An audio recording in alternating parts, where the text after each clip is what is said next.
एक चींटी है, सारा दिन एक कण की हो सकता, पता नहीं कितने चक्कर काटती है एक कण के लिए, एक पल की चैन नहीं। तो उनका स्वभाव ये होता है कि माया के लिए संघर्षशील रहते हैं, भक्ति के लिए कहते हैं तो कहते हैं मुझे समय नहीं, और भक्ति सुनाना चाहते हैं तो उनके गले उतरती नहीं, उठकर चले जाते हैं। तो क्या बताते हैं कबीर साहब, कहते हैं कबीर पिछले पाप से हरि चर्चा ना भावे ना सुहावे, कहूंगे कह उठ चले ना और बात चलावे।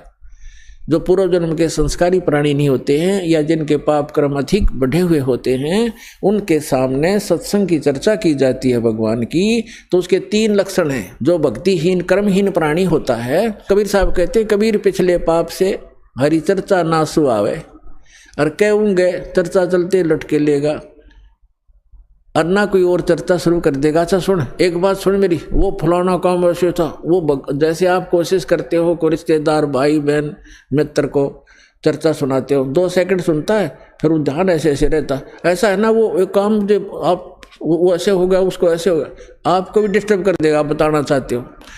और तीसरा कहते हैं फिर मुझे काम याद आ गया, फिर मिलूंगा, उठ कर चल जाएगा। कबीर भगवान बताते हैं कि कबीर पिछले पाप थे, जिनके पाप घने बढ़ गए, हरि चर्चा ना सुहावे, अच्छी नहीं लगेगी, और कहूंगे कह उठ चले ना और बात बनावे। तो ये उस व्यक्ति के लक्षण हैं जो पिछले जन्म के पापों से ज्यादा ग्रस्त है। सीधा ही वो 84 लाख प्रकार के प्राणियों से, पशु पक्षियों की योनि से प्राप्त सीधा मनुष्य जीवन प्राप्त किया है। तो उसके अंदर भक्ति प्रवेश करना बड़ा कठिन होता है, लेकिन हो जाती है। उसको थोड़ा ज़्यादा समय लगेगा इस ज्ञान को समझने में, और शुरुआत एक बार हो जाती है, धीरे धीरे किसी ना किसी जन्म में तो वो हो ही जाती है। एक कागभूषण नाम के, अपने पुराणों में भी इसका प्रमाण आता है, कागभूषण नाम के एक महापुरुष हुए हैं, और एक गरुड़ जी जो श्री विष्णु जी के वाहन माने जाते हैं। इन दोनों की एक बार आपस में चर्चा हुई। कागभूषण कैसे हैं, उनका बाकी का शरीर मनुष्य सदृश है, लेकिन चोंच और ऊपर का हिस्सा जो मुंह है वो कौवे का है, उसको कागभूषण कहते हैं। इन दोनों की आपस में एक बार चर्चा हुई। कागभूषण से गरुड़ जी ने पूछा, हे भूषण जी, आपके पास बैठने से मुझे बहुत शांति मिलती है। आपने यानी ये भक्ति विधि और ये अमरत्व, क्योंकि कागभूषण जी की काफ़ी लंबी आयु हो गई है, काफ़ी प्रलय उसके सामने हो चुकी हैं, अभी भी वो विद्यमान है। तो उसके लिए पूछा कि आपको ये कैसे प्राप्त हुई। तब कागभूषण ने कहा कि एक लंबी कहानी है गरुड़ जी। मैं एक बार 20 वर्ष की उम्र थी मेरी, और एक भयंकर अकाल गिर गया। हम भाई बहन थे, मेरे से छोटे मेरे भाई बहन थे।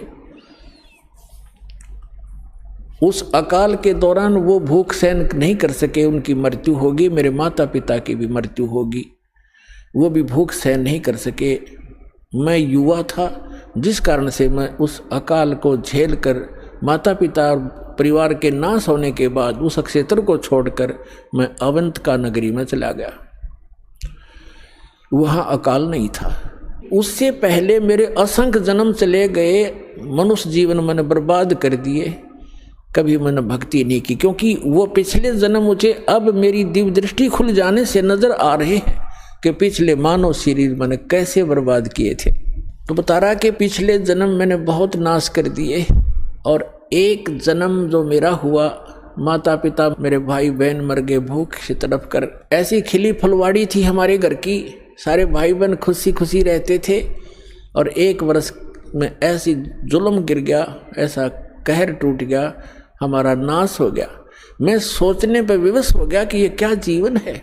कल तक हम कैसे खुशी मंगल से रहते थे, प्यार करते थे, कहाँ गए आज मैं टक्कर मार लिया, रो लिया, सारा कुछ कर लिया, वो मिल नहीं रही। ये खाक जीवन है, कहाँ रह रहा हूँ मैं। ऐसे करते करते एक मंदिर के अंदर एक पंडित जी, भगवान शिव का पुजारी था, मैं वहाँ चला गया। उसको अपना दुख रोया, दयालु था ब्राह्मण, मुझे सीने से लगाया और कहा, बेटा यहाँ तो ऐसे ही कहर गिरते हैं, आप भक्ति कर लो, स्वर्ग में चले जाओगे, वहां दुख नहीं है। ब्राह्मण को ज्ञान स्वर्ग तक का ही था। और कहा, बेटा तुम दीक्षा ले, गुरु बनाए बगैर मोक्ष नहीं होता। अब काकभूषण बता रहा है कि मेरे इतने पाप थे, पापी के पिछले जन्म जन्म के कभी भक्ति शुरू नहीं करी थी। मेरे अंदर भक्ति प्रवेश करने में 6 महीने लग गए, लगातार संत के साथ रहने में। अब 6 महीने तक मैं मंदिर में रहा, रोज उनकी कथा सुनता, वचन सुनता, पर नाम लेने की इच्छा कभी मैंने व्यक्त नहीं की। गुरुजी कहते, महात्मा जी के बेटा दीक्षा ले ले। मैं कान्ना पे कह टाल जाता, ना हाँ कहता ना कहता। और दीक्षा उसी को प्रफुल्लित होती है जो सब इच्छा से अपनी लगन से प्राप्त करता है। जबरदस्ती दिया हुआ ज्ञान नाम काम नहीं करता। तो उस पंडित जी ने इसलिए उसको जोर नहीं दिया। 6 महीने के बाद कहता, लगातार सत्संग सुनने के बाद मुझ पापी के कुछ पाप नरम हुए और तब मैंने दीक्षा प्राप्त की। दीक्षा प्राप्त करके कुछ दिनों के बाद फिर मेरे अंदर एक बकवाद भागी। जो गुरुजी कथा सुनाया करते हो मुझे भी याद होगी। मैं युवा था, गुरुजी वृद्ध हो गए थे, मेरी आवाज़ में कसक थी। जितने भी श्रोता थे अब मेरी तरफ आकर्षित हो गए कि और कहने लगे, हो आप तो गुरुजी से भी बढ़िया ज्ञान सुनाते हो। अपने आत्माओं यहाँ मार खाता प्राणी, इस ज्ञान को सुनकर कोई वक्ता बन बैठेगा, 10 उसके प्रशंसक हो जाएंगे, वो भी अपना नाश जीवन करेगा। अब ज्ञान पुराणों का था, बढ़िया और घटिया क्या हो गया इसमें, गुरुजी से बढ़िया सुनाने लग गया हो। तो यहाँ मार खाते श्रोता भी और भक्त भी मार खाते, मान बढ़ाई छा जाती है, सबसे बड़ी दुश्मन है जीव की। एक दिन मैं बैठा था, कथा कर रहा था, श्रोता बैठे थे, गुरुजी आए मंदिर में अपने घर से। मैंने खड़ा होकर सत्कार नहीं किया क्योंकि मैं अपनी बेइज्जती समझूं था कि खड़ा होऊंगा तो सबका अट्रैक्शन इधर गुरुजी की तरफ हो जाएगा। अब मैंने बैठे बैठे दर्शन कर लिए, ऐसे बस थोड़ा सा नाम मात्र सा सिर झुकाया, खड़ा नहीं हुआ मैं। अब गुरुजी तो आए थे, अपना लगे पूजा पाठ करने मंदिर में। एक कोने में बैठकर वह आकाशवाणी हुई मंदिर में, कह रहे दुष्ट, तूने अपने गुरु का अनादर किया है, तुझे 1 लाख वर्ष के लिए नरक में डालता हूं। भगवान शिव की आकाशवाणी हुई, क्योंकि ब्राह्मण शिव का पुजारी था। अब वो आकाशवाणी सुन ली गुरुजी ने। उसने कहा, अरे बेटा भूषण, उसका नाम कुछ और था उसमें, बेटा भगवान क्यों नाराज हो गया तेरे से। गुरुजी ने नहीं ध्यान दिया कि इसने मेरा आदर किया या अनादर किया। संत के विषय में एक वाणी कही है गरीबदास साहिब जी ने कि आदर अनादर करो क्यों ना कोई, मम संत शरण जगत जान छोई। अब संत ये नहीं देखते आदर अनादर को, लेकिन शिष्य को हानि घनी हो जाती है जो आदर नहीं करता, नियमित नहीं रहता। तो उस गुरु ने पूछा, बेटा क्या गलती करती, भगवान आपसे क्यों रुष्ट हो गए। अक्षमा याचना कर, दयालु है भगवान, माफ कर देंगे तेरे को। और खुद भी अर्ज की, हे भगवान बच्चा है आपका, गलती होगी, बालक है, अक्षमा करो। तब उसने आकाशवाणी की फिर दोबारा भगवान शिव ने, जब ये निकम्मा व्यक्ति अपने गुरु का आदर नहीं करता तो मेरा क्या आदर करेगा। गुरु एक रिहर्सल करनी होती है गुरु जी को भगवान की तरह मानकर, क्योंकि हम जैसा व्यवहार गुरु जी के यहाँ कर रहे हैं तो परमात्मा इस रूप में आपको वहाँ ऊपर जा कर के आपकी परीक्षा लेगा। एक स्थान है मानसरोवर पर, तो वहाँ जो जैसा भाव आपका यहाँ वैसा वहाँ होगा, जैसे सोपन में होता है। तो वहाँ से वापस आने के बाद फिर आप बहुत युगों तक वहाँ नहीं जा पाओगे। इसलिए एट प्रेजेंट आपने गुरु जी के साथ ऐसा व्यवहार करना चाहिए, ऐसा बोलना चाहिए जैसे हम भगवान से कर रहे हो। तो इस प्रकार ना करने से तब उसने कहा कि इसने आपका अनादर किया, आपका नहीं मेरा अनादर किया, इसको 1 लाख वर्ष तक नरक में डालूंगा। फिर काफ़ी समय तक हाथ जोड़े रहा ब्राह्मण, आपका बच्चा है, बख्श दो दाता, बालक है, गलती होगी, अरे तो भी मांग माफी बच्चे, माफी मांग। लेकिन फिर आकाशवाणी हुई कि मेरा वचन ना खाली जाई, यम के लोग चलो रे भाई। अब काकभूषण कहता है कि मेरी मृत्यु होगी, मैं नरक में डाल दिया गया 1 लाख वर्ष तक। लेकिन थोड़ी बहुत जो कलम चढ़ी थी, थोड़ी बहुत भक्ति प्रारंभ की थी प्राथमिक, उसका लाभ मिला। अगले जन्म में मुझे मनुष्य जीवन मिला, 1 लाख वर्ष नरक भोग गए। मनुष्य जीवन मिला तो मैंने एक लोमस ऋषि के साथ वाद विवाद कर दिया, उसने मुझे श्राप दे दिया, अरे चंडाल तो चंडाल के घर जन्म हो तेरा, वाद विवाद करता है। तो काकभूषण कहता है कि गुरु जी मैंने दुख नहीं माना संत के उस कुवचन का और उसने श्राप दे दिया। मैंने हाथ जोड़कर ये कहा कि हे महर्षि जी, दास पर गलती बन गई, मैं नीच व्यक्ति हूँ, मैं कर्महीन हूँ, तभी तो ऐसी भाषा में आपके सामने बोल गया, मेरा दुर्भाग्य था। एक दया करियो दयालु कि मैं किसी जन्म में से चंडाल का पैदा हूँ, पर आप भगवान की भक्ति ना भूल पड़े, ये दया करते मुझे। तो ये आशीर्वाद दे दिया लोमश ऋषि ने। तो सारी कथा बताता है कि फिर मैं क्या हुआ, एक काग के घर जन्म हुआ मेरा। जैसे ब्रह्मा जी हैं, इनका हंस वाहन है और हंस के साथ एक हंसनी कंपलसरी होती है। तो ब्रह्मा की जो पत्नी सावित्री है, वो हंसनी जब ऋतु पर आई, यानी गर्भवती होने की स्थिति में आई ऋतु पर, तो काग चंड के पास ले गई, कौवा के देवलोक में। उससे मिलन होने से कागभूषण की उत्पत्ति हुई। शेष शरीर मनुष्य जैसा है, ऊपर का मुंह और चोंच कौवे जैसी है।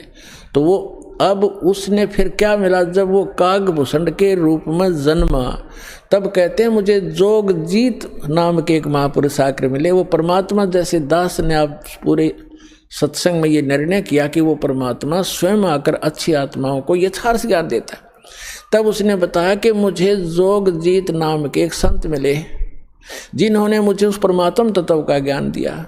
उन्होंने मुझे ऐसा मंत्र दिया जिससे मेरी यह स्थिति हुई कि मेरा बहुत युगों तक अमर शरीर होगा। अब कागभूषण की भी मृत्यु होगी, क्योंकि अब ये समय है, इस समय में जब कागभूषण का जन्म होता तो मोक्ष हो सके था। अब जो प्रसंग आज का चल रहा है कि दो प्रकार से मानव शरीर प्राप्त है। आप जो परमात्मा के लिए भटक रहे थे और यहाँ आ गए, आप बहुत पुण्यकर्मी प्राणी हो। पिछले जन्म में भी आप मानव थे और मानव जैसा स्वभाव है। जहाँ कहते हैं लाइन लगा लो, लाइन लगा लेते हो। जहाँ कहते हैं यहाँ ऐसे बैठ जाओ, वहाँ जाओ, ये करवा लो। तो क्योंकि आप सभ्य हो और ऐसे व्यक्तियों को शीघ्र ही ज्ञान प्राप्त हो जाता है, शीघ्र ही ढल जाते हैं जैसे संत ढालना चाहता है। आपके मैल घड़े नहीं थे, और जो मैला कपड़ा ज़्यादा होता है धोबी को उसको ज़्यादा प्रयत्न करना पड़ता है, साफ वो भी हो जाएगा। तो इस प्रकार स्थिति है। जो दूसरी टाइप के व्यक्ति हैं उनके ऊपर भी रजा होगी, क्योंकि जगह जगह भगवान की चर्चा चल रही है, टीवी चल रहे हैं। एक ही घर में 4 सदस्य हैं, 3 ने नाम ले लिया, एक सुनता भी नहीं, तो वो मनुष्य योनि से आया हुआ प्राणी नहीं है, को पूर्व संस्कार से जुड़ गया। लेकिन धीरे धीरे जब सारे परिवार लग रहा है, परमात्मा की वाणी चलती है, उस पर उस वाणी का भी असर होगा और आज पूरा विश्व परमात्मा के चरणों में एक बार आएगा और सबका कल्याण होगा, चाहे किसी प्रकार जन्म हुआ हो। बोलो सतगुरुदेव।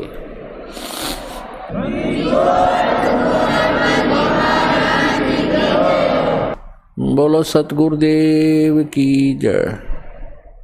बंदी छोड़ कबीर परमेश्वर जी की जय। बंदी छोड़ गरीबदास जी महाराज जी की जय। स्वामी रामदेवानंद जी गुरु महाराज जी की जय हो।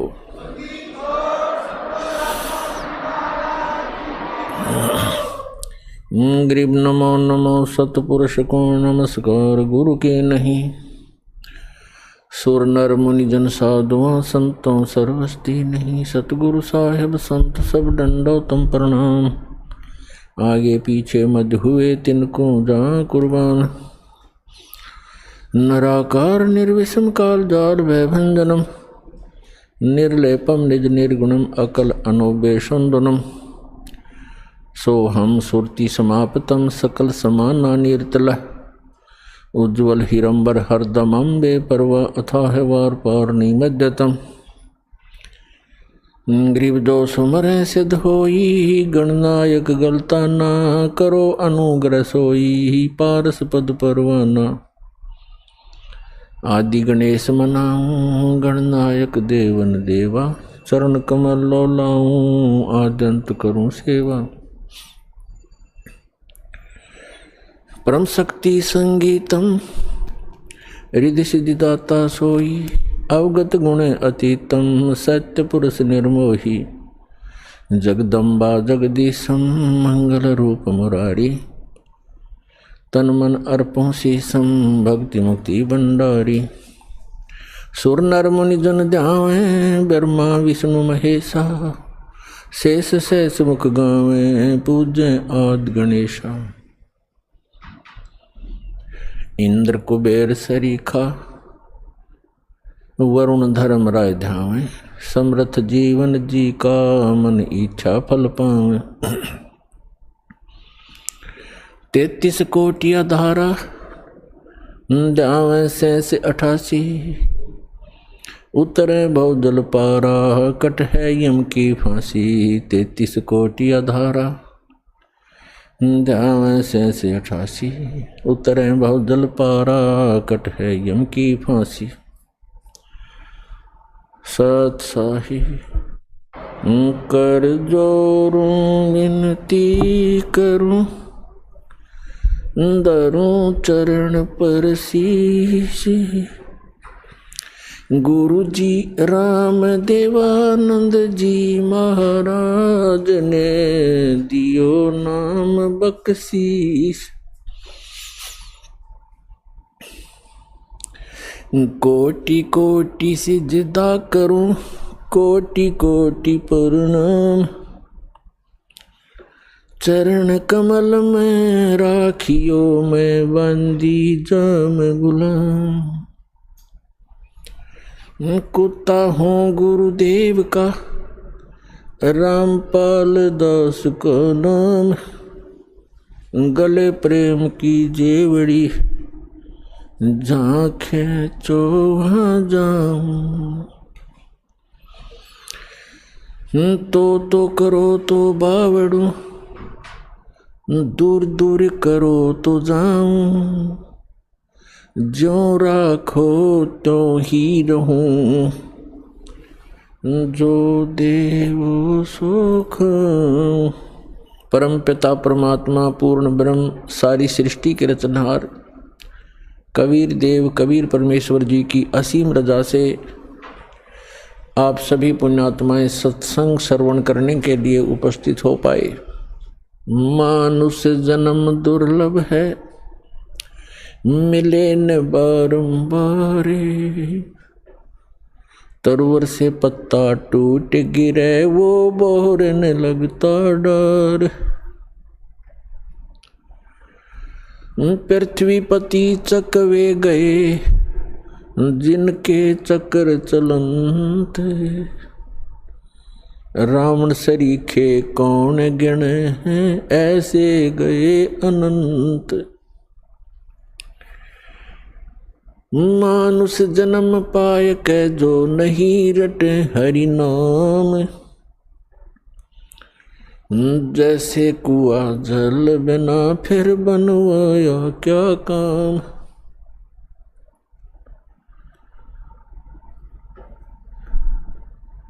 राम नाम की लूट है लूटी जाते लूट। पीछे फिर पछताओगे हे प्राण जहांगे छूट। नंगा आया जगत में नंगा ही तू जाए। बीच में ख्वाबी ख्याल है ये मन माया भरमावे। मर्द गर्द में मिल गए वो रावण से रणधीर। कंस के सी चाणोर से भाई हिरण्यकशिपु बलबीर। तेरी क्या बुनियाद है जीव जन्म धर लेते। गरीब दास हरि नाम बिना तेरा खाली रह जा खेत। जिन हर की चोरी करी और गए राम गुण बोले। ते बेदना बागुल किए है रहे उर्द मुख झोले। राम रटत कोड़ी भलो चू चू पड़े जो चामे। वो सुंदर शरीर किस काम का जा मुख नाही नाम।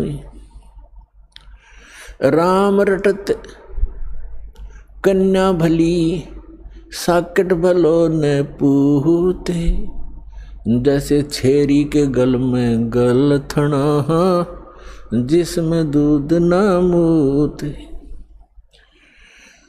राम रटत दारिद्र भलो टूटी घर की छान। वो सुंदर महल किस काम के जहाँ भक्ति नहीं भगवान। कबीर जिव्या तो वाए भली जो जप हरि नाम। नहीं तो काट के फेंक दियो ये मुख में बलो ना चाम। परम पिता परमात्मा परमेश्वर हमारे पिता सबके जनक सर्व उत्पादक परमात्मा प्रभु कबीर साहिब जी, कबीर जी ये परम अक्षर ब्रह्म हैं, सारी सृष्टि के रचनहार हैं। और पुण्यात्माओं आपके ऊपर रहम किया उस दीन दयाल ने, आपको ये तत्व ज्ञान समझाया, आप तक पहुंचाया। आप तक ये तत्व ज्ञान पहुंचाने के लिए उस परमेश्वर ने कितने कितने कष्ट उठाए। आप तक पहुंचने के लिए उस परमात्मा ने भिन्न भिन्न भेष बनाए। और आप जी ने इस काल की भांग को इतना पी लिया कि इस काल के इस नकली सुख, इस झूठे सुख के नशे में आप भगवान को पहचानना भूल गए। परमेश्वर कहते हैं मैं रोवत हूँ सृष्टि को, सृष्टि रोवे मोहे। गरीबदास इस वियोग को समझ न सकता कोई। हमारे पिता कहते हैं, हमारे भगवान कहते हैं कि मैं तुम्हें रो रहा हूँ, तुम्हारे लिए भटक रहा हूँ कि तुम गलत स्थान पर रह रहे हो। या कोई जीव सुखी नहीं, या सुख नाम की वस्तु नहीं। और आप यहाँ सुख खोज रहे हो और सुख देने वाले उस भगवान की खोज कर रहे हो, उसके लिए रो रहे हो, तड़फ रहे हो। मैं तुम्हारे लिए रो रहा हूँ कि मैं हूँ वो परमात्मा, मैं तुम्हारा जनक हूँ, मैं तुम्हारा पिता हूँ। आप जी ने ये गलती की जिस कारण से आप इस काल कसाई के यहाँ फंस गए हो।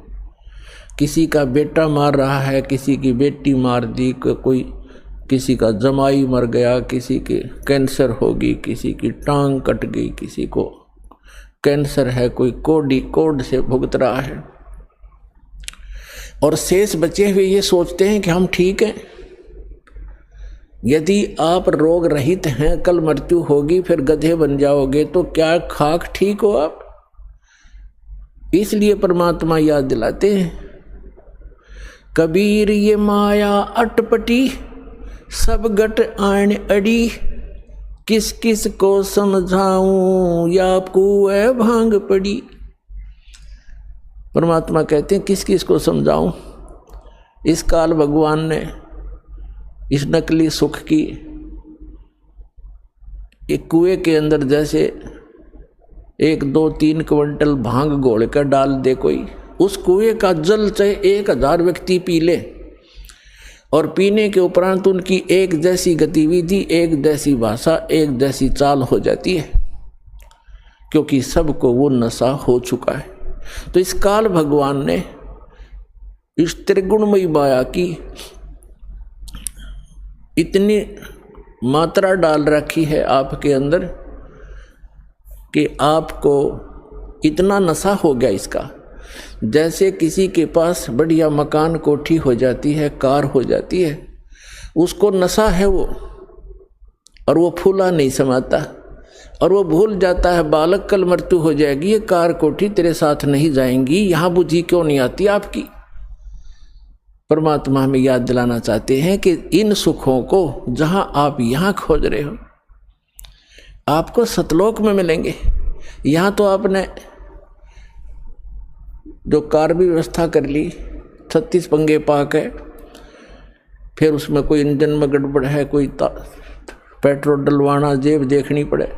सतलोक में चलो, आपको विमान मिलेंगे, विमान मिलेंगे, और आपकी मन से जहाँ चाहोगे 1 सेकंड में उड़कर आप पूरा परिवार बैठकर कहीं घूम सकते हो।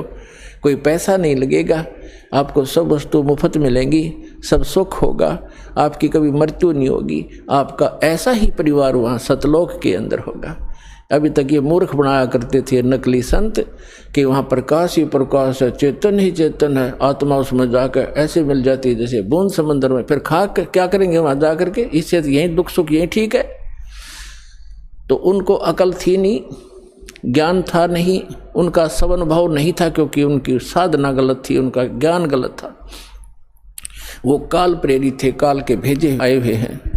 तो परमात्मा हमें याद दिलाते हैं कि झूठे सुख को सुख कहे ये मान रहा मनमोद, ये सकल चबीना काल का, कुछ मुख में कुछ गोद। अपने आत्मा आप देख रहे हो, कहीं पर भूकंप आ जाता है, हजारों लाखों की संख्या में मानव मर जाते हैं, अन्य प्राणियों की तो गिनती ही नहीं। कहीं पर फ्लड आ जाती है, गांव के गांव बह जाते हैं, हजारों की संख्या में व्यक्ति मारे जाते हैं।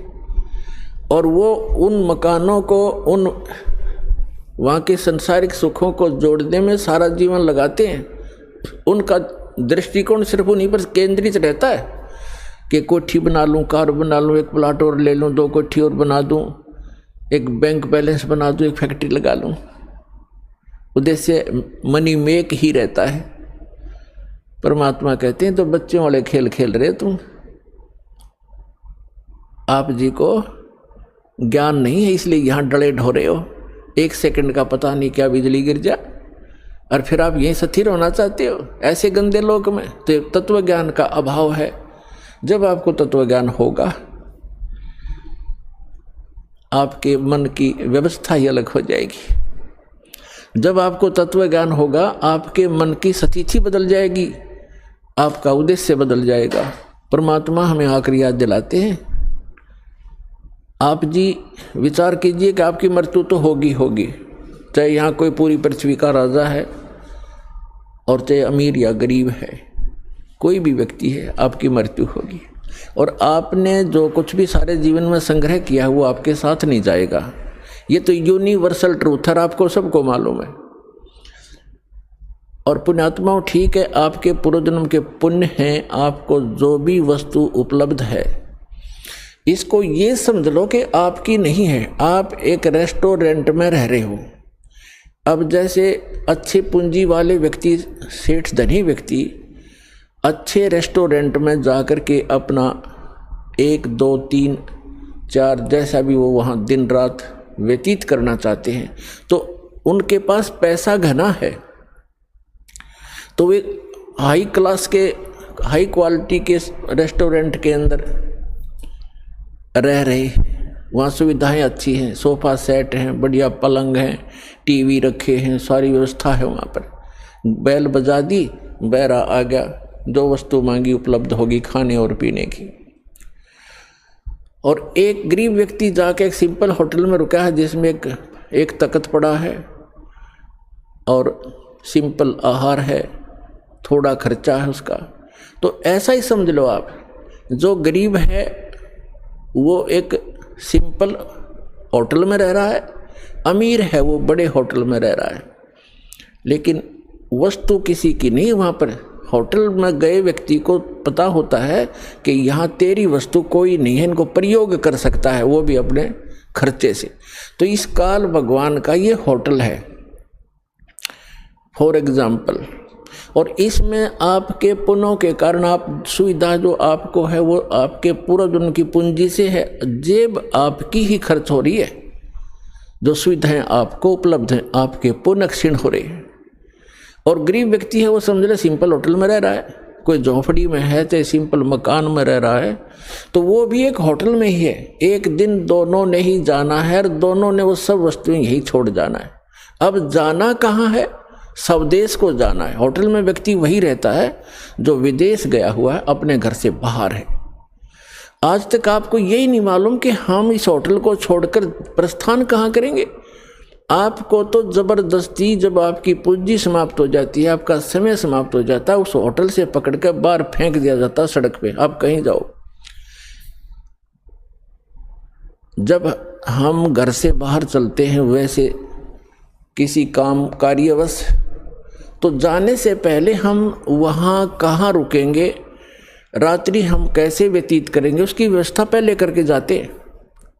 और संसार छोड़ के जाने वाला व्यक्ति कभी सोचता भी नहीं कि मृत्यु के बाद मैं कहाँ जाऊंगा।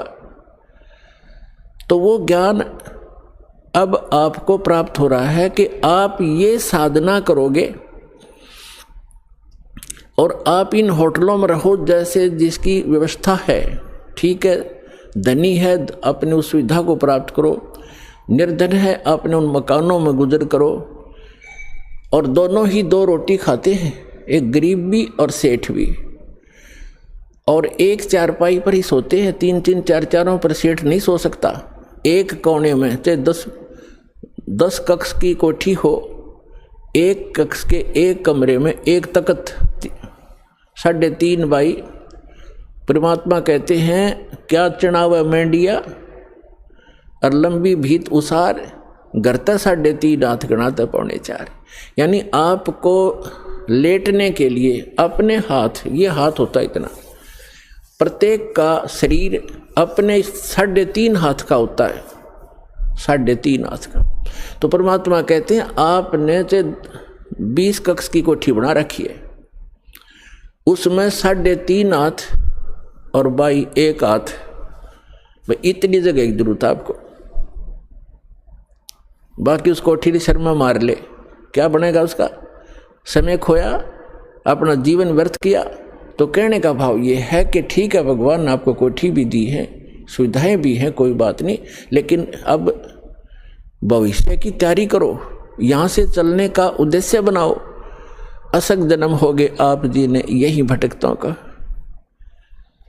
परमात्मा हमें बताते हैं कि आप जी यहाँ इस काल कसाई के लोक में रह रहे हो, इसने आपको अपने स्वार्थवश पाल रखा है, जैसे कसाई बकरे पालता है। पुण्यात्मा, आपके ऊपर 3 गुणों का इतना जबरदस्त प्रभाव हो गया कि आप जी अपने परिवार, अपनी संपत्ति को अपना मान चुके हो, और मान चुके हो जैसे नशे में व्यक्ति चाहे कुर्डियों पर पड़ा हो गंद में, और चाहे चारपाई पे लेट रहा हो, उसको पता ही नहीं तू कहाँ है। तो आज हम सभी की ये स्थिति है कि हम इस सब कुछ को अपना मान चुके, और इसको ये कहा जाता है कि आप कसाई के लोक में रह रहे हो और ये आपको सबको खाएगा बारी बारी, ये नहीं बख्शेगा किसी को भी। किसी परिवार के 3-3 सदस्य खा जाता है एक दिन में, कोई दुर्घटना से या कोई किसी और अन्य कारणों से, कोई बीमारी से। और शेष बच्चे ये सोचते हम ठीक हैं। जिनके साथ वो घटना घट गई उससे पहले वो भी आप जैसी ही स्थिति में थे। तो पुण्यात्मा, परमात्मा ने रजा बख्शी आपको ये ज्ञान देने की, और फिर वो विकल्प बताया कि यहाँ से जाकर आप कहाँ रहा करोगे। गीता अध्याय नंबर 15 के श्लोक नंबर 1 से 4 में कहा है कि उल्टा लटका हुआ संसार रूपी वृक्ष है, ऊपर को जड़ तो समझो पूर्ण परमात्मा, और नीचे को 3 गुण रूप शाखा है, रजगुण ब्रह्मा, सतगुण विष्णु, तम गुण शिव जी। और जो संत इस उल्टे लटके हुए संसार रूपी वृक्ष के सभी विभाग बता देगा, तना कौन भगवान है, इस संसार रूपी जड़ कौन है, यानी जिससे सबका धारण पोषण होता है, वो कौन प्रभु है, और शाखा कौन है, डार कौन है, और पत्ते क्या है, तो स वेदविद वो तत्वदर्शी संत है। तत्वदर्शी संत की प्राप्ति के उपरांत 15वें अध्याय के 4थे श्लोक में कहा श्रीमद् भगवद गीता में, उसके पश्चात परमेश्वर के उस परम पद की खोज करनी चाहिए जहाँ जाने के बाद साधक फिर लौटकर कभी संसार में नहीं आते। और जिस परमेश्वर ने सब ब्रह्मांडों की रचना की है, संसार रूपी वृक्ष की प्रवृत्ति जिससे विस्तार को प्राप्त हुई है, उस परमात्मा की भक्ति करो और किसी की नहीं। और गीता ज्ञानदाता अपने विषय में कहता है 8वें अध्याय के 13वें श्लोक में, ओम इति एकाक्षरम ब्रह्म विवहारण माम अनुस्मरण यह प्रयाति तदन दे हमसे आती परमाम गति। मुझ ब्रह्म का एक ओम अक्षर है। गीता का ज्ञान ब्रह्म बोल रहा है, ये काल बोल रहा है, श्री कृष्ण जी में प्रवेश करके बोल रहा है। और ये कह रहा है कि मुझ ब्रह्म का केवल एक ओम मंत्र है। इसका उच्चारण करते हुए संसार छोड़कर जाते समय भी, मरते समय भी इसी का जाप करता है तो ओम से मिलने वाली जो परम गति वो प्राप्त हो जाती है, वो ब्रह्म लोक प्राप्त होता है। ब्रह्म लोक में गए प्राणी भी वापस आते हैं। 8वें अध्याय के 16वें श्लोक में गीता जी में स्पष्ट किया है, वो भी पुनरावृत्ति के अंदर। तो गीता ज्ञानदाता कहता है 4थे अध्याय के 5 और 9 श्लोक में, गीता अध्याय नंबर 2 के श्लोक 12 में, गीता अध्याय नंबर 10 के श्लोक नंबर 2 में गीता ज्ञानदाता कहता है अर्जुन तेरे और मेरे बहुत जन्म हो चुके, तू नहीं जानता मैं जानता हूँ। इससे सिद्ध है कि जो गीता ज्ञानदाता ब्रह्म है ये काल है। और गीता अध्याय नंबर 11 के श्लोक नंबर 32 में स्वयं कहता है कि अर्जुन मैं काल हूँ और अब प्रवृत्त हुआ हूँ। श्री कृष्ण नहीं थे काल, श्री कृष्ण होते तो ये कैसे कहते मैं अब प्रवृत्त हुआ हूँ। श्री कृष्ण जी तो पहले उपस्थित थे वहाँ पर अर्जुन के साथ, उनके सारथी बनकर। तो पुण्यात्माओं, ये हमारे सदग्रंथ एक अनमोल रत्न है। इसको हमारे धर्मगुरु समझ नहीं सके, इसका अड़ंगा कर दिया, उल्टा ज्ञान बता दिया हमारे को। श्री कृष्ण जी को सुप्रीम पावर बता दिया, जबकि श्री कृष्ण जी तो एक ब्रह्मांड में एक सतोगुण विभाग के मंत्री समझो, और इनका पिता काल एक ब्रह्मांड में मुख्यमंत्री समझो, और ओवरऑल कंट्रोलर सभी ब्रह्मांडों का वो प्रधानमंत्री समझो, वो परम अक्षर ब्रह्म समझो, वो पूर्ण परमात्मा। उसकी साधना के लिए ही ये गीता ज्ञानदाता बार बार कह रहा है। गीता अध्याय नंबर 18 के श्लोक नंबर 62 में कहा कि अर्जुन तू सर्वभाव से उस परमेश्वर की शरण में जा, उस परमेश्वर की कृपा से तो परम शांति को, सनातन परम धाम को प्राप्त होगा। गीता अध्याय नंबर 8 के श्लोक नंबर 1 में अर्जुन ने पूछा कि हे परमात्मा, आपने जो 7वें अध्याय के 29वें श्लोक में जिस तत्ब्रह्म की जानकारी दी है कि तत्ब्रह्म को से परिचित प्राणी, इस अध्यात्म ज्ञान से परिचित और सभी कर्मों से परिचित व्यक्ति केवल जरा और मरण से छूटने के लिए प्रयत्न करता। जरा माने वृद्धावस्था और मरण माने मृत्यु। जरा और मरण से छूटने के लिए जो प्रयत्न करते हैं वे उस तत्ब्रह्म से परिचित हैं, अर्थात उस पूर्ण परमात्मा से परिचित हैं, उसके उस शाश्वत स्थान से परिचित हैं। वहाँ जाने के बाद बुढ़ापा नहीं आता, वृद्धावस्था नहीं आती और मृत्यु नहीं होती। 8वें अध्याय के प्रथम मंत्र में अर्जुन ने पूछा फिर किम तत्ब्रह्म, वो तत्ब्रह्म क्या है वो बता दे मुझे। अब 8वें अध्याय के 3रे श्लोक में गीता ज्ञानदाता ये काल कहता है ब्रह्म कि वो परम अक्षर ब्रह्म है, यानी गीता ज्ञानदाता से कोई अन्य है वो प्रभु, वो स्वामी, वो मालिक।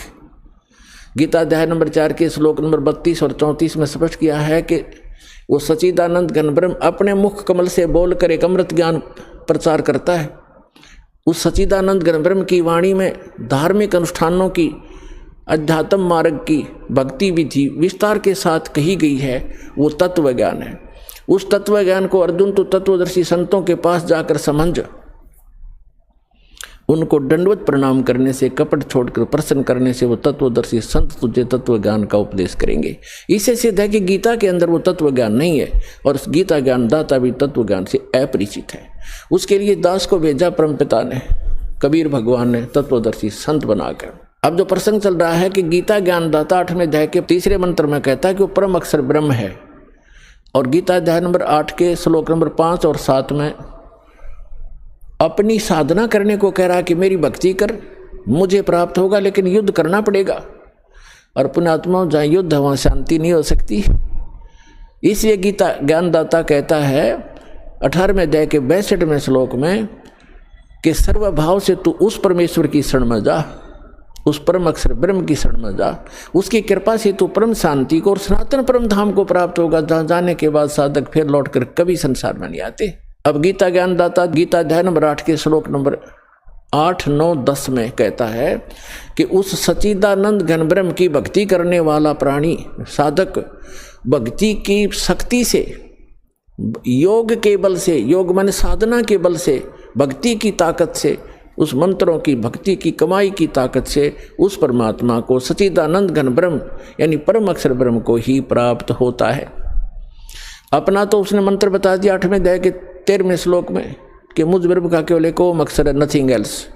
ओम नमः शिवाय, ओम भगवते, ओम ये भगवते वासुदेव, ये मंत्र नहीं है, ये तो बाल बलौने वाले खिलौने हैं, मीठी गोलियां हैं।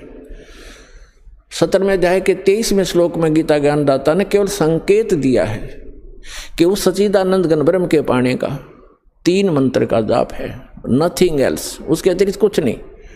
ओम तत्सत इति निर्देश है ब्रह्मण त्रिविध समर्थ ब्राह्मणा तेन वेदा जयगा विहिता पुरा। क्योंकि परमात्मा प्रत्येक युग में आते हैं और प्रत्येक युग में अपना यथार्थ ज्ञान सुनाते हैं। कुछ पुण्यात्माएं उनको स्वीकार करती हैं, इसलिए कहा कि स्टार्ट जब होता है उस समय परमात्मा यथार्थ ज्ञान देता है। ब्राह्मण माने विद्वान पुरुष, बुद्धिमान व्यक्ति, फिर इसी आधार से वो साधना किया करते हैं। फिर कुछ दिनों के बाद फिर से ये काल के दूत सक्रिय हो जाते हैं और यथार्थ ज्ञान को समाप्त कर देते हैं। इसलिए गीता ज्ञानदाता कहता है कि मैंने पहले भी ये ज्ञान दिया था शाश्वत इन सभी को, और फिर उसको आगे कुछ दिन चला, लेकिन अब ये लोप हो गया, या पुनः फिर दे रहा हूँ। तो यहाँ बताया है कि ओम तत्सत, ओम तो ब्रह्म का, गीता अध्याय नंबर 15 के श्लोक नंबर 16 और 17 में 3 पुरुष हैं, एक सरपुरुष एक अक्षर पुरुष। सरपुरुष ये काल है, ये ब्रह्म है जिसके लोक में हम फंसे हुए हैं, ये काल कसाई कहा गया है। इसको वेदों के जो ज्ञाता कहलाते थे इसको ब्रह्म कहते थे, और ब्रह्म को ये सुप्रीम पावर कहते थे। इनको कख भी पता नहीं था। ये केवल 21 ब्रह्मांड का स्वामी है, प्रभु है, ब्रह्म माने भगवान है, स्वामी है। और फिर परब्रह्म इससे नेक्स्ट, जैसे दादा परदादा, एक दादा उससे नेक्स्ट दादा, तो ये ब्रह्म फिर परब्रह्म को अक्षर पुरुष भी कहते हैं, इसको सर पुरुष कहते हैं ब्रह्म को।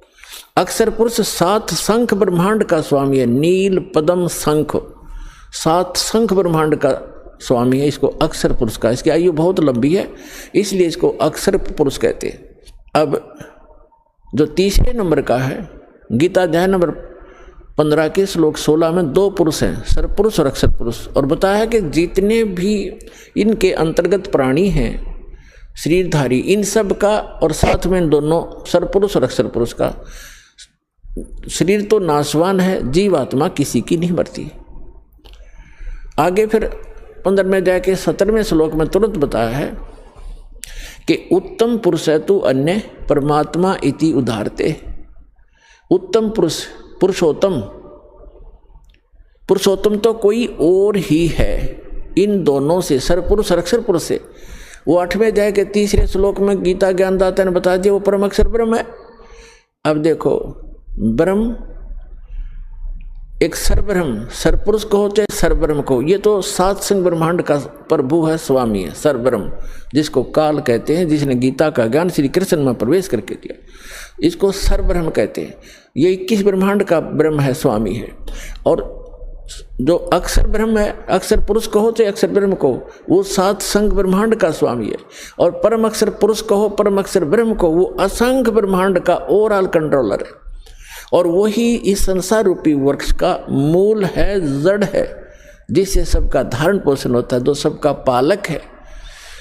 गीता अध्याय नंबर 15 के श्लोक नंबर 17 में कहा कि उत्तम पुरुष है तू अन्य परमात्मा इति उदाहरत है, यह लोक तर्म आविश्य विभर्ति अवैश्वर है। ओम तत्सत, इसमें बताया है कि उत्तम पुरुष है तू अन्य, इन सरपुरुष और अक्षर पुरुष से वो श्रेष्ठ भगवान, उत्तम माने श्रेष्ठ, पुरुषोत्तम कहो उत्तम पुरुष कहो एक ही बात है। वो पुरुषोत्तम तो कोई और है, वो परम अक्षर ब्रह्म है। 8वें अध्याय के 3 श्लोक में गीता ज्ञानदाता ने स्पष्ट ही कर दिया। और जिसको परमात्मा कहा जाता है, अपने आत्मा, अभी तक तो आप जी को अध्यात्म मार्ग का ABC भी ज्ञान नहीं था, क्योंकि हमारे ये गुरु ही ऐसे नकली थे, इनको स्वयं ज्ञान नहीं था। अब परमात्मा का अर्थ क्या होता है? अब आज का जो सत्संग है, इस परमात्मा कौन है? ये कसाई काल के लोक में हम रह रहे हैं, हम कैसे ये कसाई है, और परमात्मा कौन है? जैसे गीता अध्याय नंबर 15 के श्लोक नंबर 17 में स्पष्ट कर दिया है कि उत्तम पुरुष तु अन्य परमात्मा इति उदाहरते है। जिसको परमात्मा कहा जाता है, ओए होए, परमात्मा, परम माने श्रेष्ठ, आत्मा माने सोल, यानी अच्छी आत्मा, दीन दयाल जिसको कहा जा सकता है, परमात्मा, श्रेष्ठ आत्मा। और जो मारे, पूरे किसी परिवार को मारता है, काटता है और बुरा हाल कर रखा है, क्या वो परमात्मा हो सकता है? न, कभी नहीं। भले ही हम उसको अनजानपने में परमात्मा मान बैठे हैं, पर वो परमात्मा नहीं है। परमात्मा की परिभाषा से जब आप परिचित होगे, परमात्मा वो है जो केवल सुख दे, दुख नहीं दे। तो वो सतलोक, वो परमात्मा जो हमें वो स्थान बता रखा कि मेरा वहाँ लोक है, मैंने वहाँ ऐसी व्यवस्था कर रखी है, तो सारे असंख्य ब्रह्मांडों के प्राणी आप सतलोक में रह सकते हो। और सब एक जैसी व्यवस्था है, सुंदर महल बने हुए हैं, तेजपुंज के सुंदर, आगे बाग बगीचे हैं, सबके आगे पार्क बने हुए हैं, उसमें बहुत सुंदर फल मेवा सदा लगी रहती है। और जब चाहे किसी प्रकार का आहार मन इच्छा आप करोगे, आपकी रसोई में तैयार मिलेगा, बना बनाया पका पकाया सेकंड में, और फल फ्रूट हैं। तो वहाँ जाने के लिए परमात्मा कहते हैं कि वो है परमात्मा, उसको परमात्मा कहते हैं। वह मृत्यु नहीं, बुढ़ापा नहीं, रोग नहीं, शरीर ऐसा है, राग द्वेष होता ही नहीं। और वहाँ ऐसी व्यवस्था है तो चाहे तो भी राग द्वेष नहीं हो सकता, क्योंकि सबको एक जैसी सुविधाएं हैं। अब जैसे पुण्यात्मा आप यहाँ रह रहे हो, 2 दिन रुको, 10 दिन रुको, आपको बना बनाया भोजन एक भंडारे मिलेगा, एक जैसा सबको, किसी में कोई अंतर नहीं, एक जैसी सीटिंग होगी, एक जैसा आपका बिस्तर होगा, एक जैसे सबको नहाने धोने की व्यवस्था सबको बराबर है। तो यहाँ राग द्वेष हो ही नहीं सकता है। कोई उसे मूर्ख बुद्धि भ्रष्ट होता है, जिसका स्वभाव में प्रवेश होता है, वो आकर बकवाद वैसे कर लो। किसी ने यहाँ गद्दा लगा रखा है, अपना बिस्तर लगा रखा है, दूसरा आके घाटी इधर, मैं इधर बैठूंगा, तो ये तो कहीं पैदा कर लो। बकवादी आदमी होते हैं, वो तो दुर्बुद्धि होते, नहीं तो सभ्य व्यक्ति होते हैं। यहाँ कोई प्रकार का द्वेष राग आपको नहीं हो सकता, क्योंकि सबको एक जैसी व्यवस्था है। ऐसे ही सतलोक के अंदर वहाँ किसी चीज़ का अभाव नहीं। यहाँ चोरी डाकैत और ये बुराइयाँ क्यों करते हैं? क्योंकि यहाँ पर हर चीज़ का अभाव है। प्रत्येक वस्तु किसी भी व्यक्ति को उपलब्ध नहीं है, चाहे कोई भी है। किसी को ऐसा रोग हो जाएगा, चाहे कितना सेठ है, उसकी दवाई मिल लेना, मारे जाओ टक्कर द्वार के। एक बता रहा था कि इतना बड़ा सेठ था, करोड़ों की इनकम थी उसको, और स्वयं वो कोई ना फल खा सकता था, ना कोई आहार कर सकता था, दाल का पानी घोल के और छान के पिया करता। चाट ले उस माया ने, सिर पर धर ले फैक्ट्री और कोई ठीरे। कहते हैं जीवित जग में जूती पड़े फिर जम तोड़े छाती, बिना भक्ति के प्राणी यही दुखी हो जाएंगे, आगे यम के दूत उनको बहुत सताएंगे। तो यहाँ परमात्मा आपको बताना चाहते हैं कि आप काल के लोक में रह रहे हो। गीता अध्याय नंबर 15 के श्लोक नंबर 16-17 में 3 पुरुष हो। अब 17वें का प्रकरण चल रहा है कि उत्तम पुरुष है तू अन्य और परमात्मा इति उदाहरते, उसको परमात्मा कहा जाता है। और ये लोक धर्म अविश्य विवर्ती, जो तीनों लोकों में प्रवेश करके सबका धारण पोषण करता है, वो अव्यय ईश्वर है, वो है अविनाशी परमेश्वर, वो है अविनाशी भगवान, अविनाशी स्वामी। गीता अध्याय नंबर 15 के श्लोक नंबर 18 में ये बुद्धिहीन व्यक्ति जो नकली हैं वो ये कहते हैं कि रामपाल 15वें अध्याय के 18वें श्लोक के बारे में क्यों ना बोलता, कि उसमें लिखा है, गीता ज्ञानदाता कहता है कि मैं लोक वेद में, मैं इन सभी प्राणियों से उत्तम हूँ, और इसलिए लोके वेदे, लोक वेद में पुरुषोत्तम प्रसिद्ध हूँ। तो इसका अर्थ ये है कि गीता ज्ञानदाता 21 ब्रह्मांड का स्वामी है, और इसके अंतर्गत जितने प्राणी हैं, इंक्लूडिंग ब्रह्मा विष्णु महेश से भी ये उत्तम है, श्रेष्ठ है, इनसे उत्तम है। इसलिए दंत कथा के आधार पर, लोक वेद के आधार पर मैं पुरुषोत्तम प्रसिद्ध हूँ, क्योंकि मैं इनसे उत्तम हूँ, श्रेष्ठ हूँ, तगड़ा हूँ, इसलिए मैं पुरुषोत्तम प्रसिद्ध हो रहा हूँ। लेकिन उत्तम पुरुष तो अन्य 15वें अध्याय के 17वें श्लोक में उसने क्लियर कर दिया। तो पुण्यात्माओं, ये अज्ञानता का ही परिणाम होता है, जिसमें थोड़ा बहुत कचरा रह जाता है, वैसे फसड़ कराया करा वो फिर कार्बोरेटर तो इनमें थोड़ा ये दास चाहता है कि सारा सफाई कर दूं ताकि आपको कोई मिसगाइड ना कर सके। तो इस प्रकार 15वें अध्याय के 18वें श्लोक को समझो कि ये कहता है कि जितने मेरे अंतर्गत प्राणी हैं उनसे मैं उत्तम हूं, पुरुषोत्तम कहलाता हूं, इसलिए इन तम तगड़ा हूं, श्रेष्ठ हूं, इसलिए पुरुषोत्तम प्रसिद्ध हो रहा हूं। लेकिन वो पुरुषोत्तमता कोई और है। 15वें अध्याय के 70वें श्लोक में।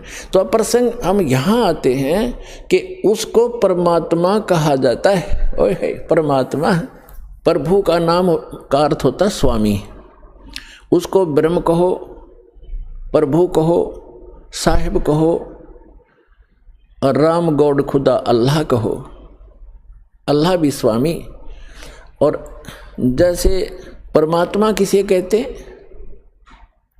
परमात्मा उसे कहते हैं जो कभी दुख नहीं देता, सबको सुख सुख देता है। उत्तम पुरुष है तो अन्य परमात्मा इति उदाहरत है। ये लोक तरम अविश्य विवर्ती अवय ईश्वर है। अपरमेश्वर